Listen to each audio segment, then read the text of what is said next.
gloria,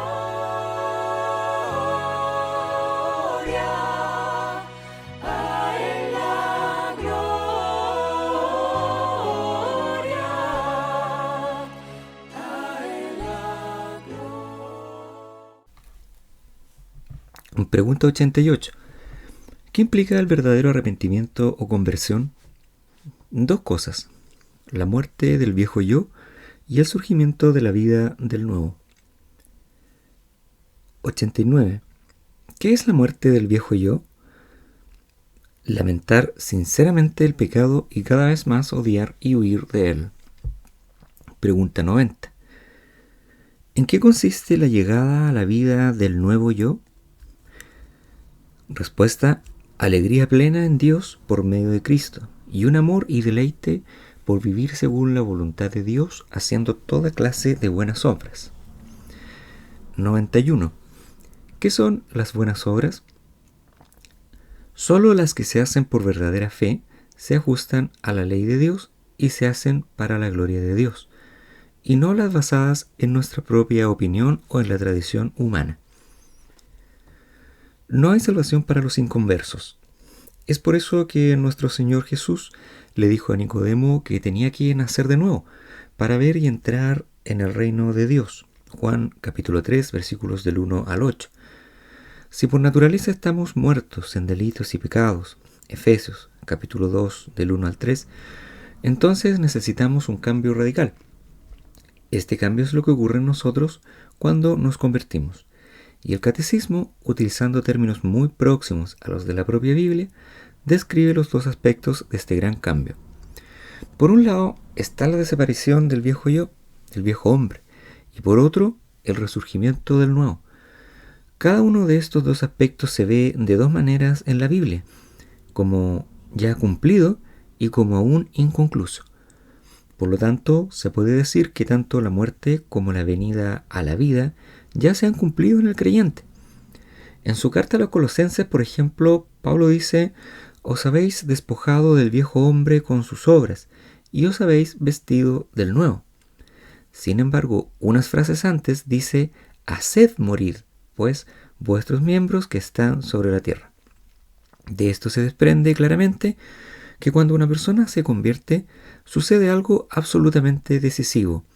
De hecho, es tan decisivo que tal persona se convierte en una nueva creación.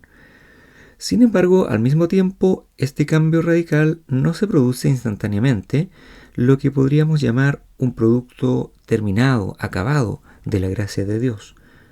No, el producto terminado llega solo a través de un proceso de santificación. Y en ese proceso de santificación hay una continuación, un perfeccionamiento de estas dos cosas. ¿Cómo puede entonces una persona saber que está verdaderamente convertida? La respuesta se encuentra en su actitud hacia el pecado y hacia uno mismo, por un lado, y hacia Dios y Cristo, por otro. Cuando una persona realmente se convierte, habrá una reevaluación completa de sí misma. Antes de la conversión, tal persona tendería a defenderse de las acusaciones de la conciencia y de la ley de Dios. Después de la conversión, la persona se acusa a sí misma. Después de la conversión, el pecado ya no se considera un mero error. Ya no se intenta minimizar el pecado pensando y diciendo a menudo: bueno, todos somos pecadores.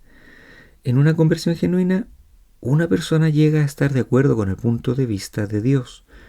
Cuando un pecador comienza a ver su pecado como lo ve Dios, habrá profunda tristeza y odio genuinos hacia el pecado, y habrá un alejamiento radical de ello. Al mismo tiempo, habrá una sensación de asombro de que Dios, aunque odie el pecado, nos amó tanto que nos abrió una vía de escape. Entonces habrá un corazón desbordante de gratitud, alabanza y adoración a Dios por dar a Cristo para morir por nosotros y a Cristo mismo por hacer lo que hizo para salvarnos. La prueba de esta conversión se encuentra en una simple cosa: amor y deleite de vivir según la voluntad de Dios en todas las buenas obras. ¿Cómo podría ser de otra manera? ¿Cómo podría alguien realmente llegar a verse a sí mismo como merecedor del infierno y de la cruz de Cristo como fuente de su completo perdón, sin un profundo sentido de gratitud, ¿cómo podría alguien realmente sentir gratitud sin estar de corazón dispuesto y listo de ahora en adelante para vivir en él? Hay personas en la iglesia visible hoy que tienen cierta comprensión intelectual de la expiación y de la doctrina de la justificación por la fe, pero que no quieren obedecer las escrituras. Quieren la salvación solo por gracia, solo mediante la fe, pero no quieren oír hablar de leyes ni mandamientos. Hoy en día se habla mucho del amor como una especie de reemplazo de los mandamientos. Ya no necesitamos reglas, dicen, no bajo el Nuevo Testamento. Ahora todo lo que necesitamos es amor, y si estás seguro de que estás actuando con amor, entonces eso es lo correcto. Algunos incluso dicen hoy que una relación adúltera, amorosa, podría estar bien, o que el amor homosexual podría ser bastante apropiado para algunas personas. Muy diferente es en verdad la enseñanza del catecismo. ¿Cómo sabemos realmente con seguridad que algo es bueno? A esta pregunta solo hay dos respuestas. Una respuesta es que el hombre mismo puede definir lo que es bueno y lo que es correcto. La otra respuesta es que solo Dios define el bien y el mal. No hemos visto todo este tiempo en nuestro estudio del catecismo cuál de ellas es la respuesta correcta. ¿No fue precisamente esta la caída del hombre? ¿El hombre tratando de determinar la verdad y la justicia por sí mismo? A lo largo de los relatos de los evangelios, vemos cómo Cristo respondió a esta pregunta. Cuando el diablo lo tentó, Jesús respondió: escrito está. Cuando estuvo en conflicto con los escribas y fariseos, dijo que habían invalidado la palabra de Dios por medio de su propia tradición. Este fue uno de los grandes temas en la época de la Reforma Protestante. ¿Tenía la Iglesia derecho a dictar leyes por sí misma, o este derecho pertenecía solo a Dios? La Iglesia de Roma dijo que este derecho pertenecía tanto a Dios como a la Iglesia.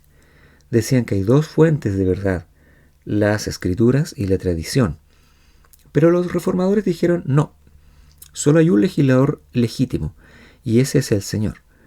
Por lo tanto, se aferraron a la palabra escrita de Dios como única regla de fe y práctica. Sería maravilloso poder decir que las iglesias protestantes se han mantenido fieles a este principio. Pero no es así. Incluso en las iglesias reformadas o incluso en evangélicas, hoy en día se hace mucho pensando que es bueno hacerlo, aunque en realidad no esté de acuerdo con la Biblia. Para poder hacer lo que Dios quiere que hagamos, necesitamos saber tres cosas. Primero, que actuamos por fe. Segundo, que estamos haciendo lo que Dios nos dice que hagamos en su palabra. Y tercero, que estemos haciendo lo que hacemos para su gloria. Como ejemplo del primer requisito, supongamos que un hombre realmente hace lo que Dios quiere que haga por la única razón de que otros lo hacen. Por ejemplo, tomemos a un hombre que pone 10.000 pesos en el ofrendero. Lo hace por una razón. Quiere que otras personas piensen bien de él. El hombre que está a su lado también puede dar 10.000 pesos, pero por una razón muy diferente. Puede hacerlo porque cree en Cristo y por lo tanto quiere obedecer la palabra de Dios. ¿No está claro que la ofrenda del primer hombre, aunque exteriormente igual a la del segundo, es en realidad un insulto a Dios? Con respecto al segundo requisito, supongamos que una joven hace un voto de castidad perpetua como monja. Este aspecto puede ser muy elogiado por la sabiduría humana. Incluso podemos conceder que esa persona pueda hacer esto con sinceridad, pero eso no significa que sea correcto.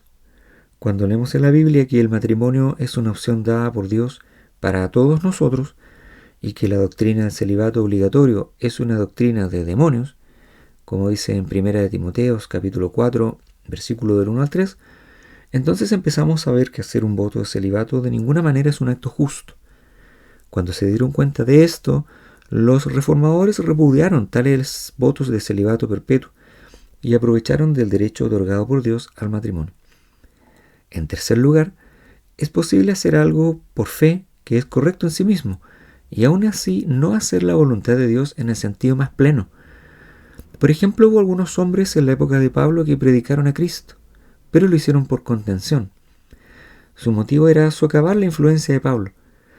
Bien podrían haber sido hombres que creían en Cristo como el Mesías. Ciertamente lo predicaron como tal, y por lo tanto Pablo podía regocijarse en ese aspecto de lo que estaban haciendo.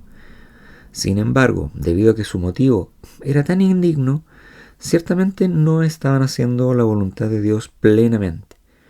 Pablo dice que debemos hacer todo para la gloria de Dios. Primera a los Corintios, capítulo 10, versículo 31. Debemos tener en cuenta estos tres aspectos para poder servir realmente a Dios. Y el hombre que está realmente renovado comenzará a hacer precisamente eso. Como es una nueva criatura, ya no quiere hacer lo suyo. No, él cree en el Señor Jesucristo. Jesús es su Señor, y eso significa, entre otras cosas, que Jesús está a cargo de su vida, así como también es su Salvador. Y entonces, debido a lo increíble que Cristo hizo por esta persona, quiere hacer lo que Jesús le dice que haga en la Biblia. Y eso nos llevará directamente a la siguiente sección del Catecismo de Heidelberg, porque los 10 mandamientos son un breve resumen de la voluntad del Señor para su pueblo.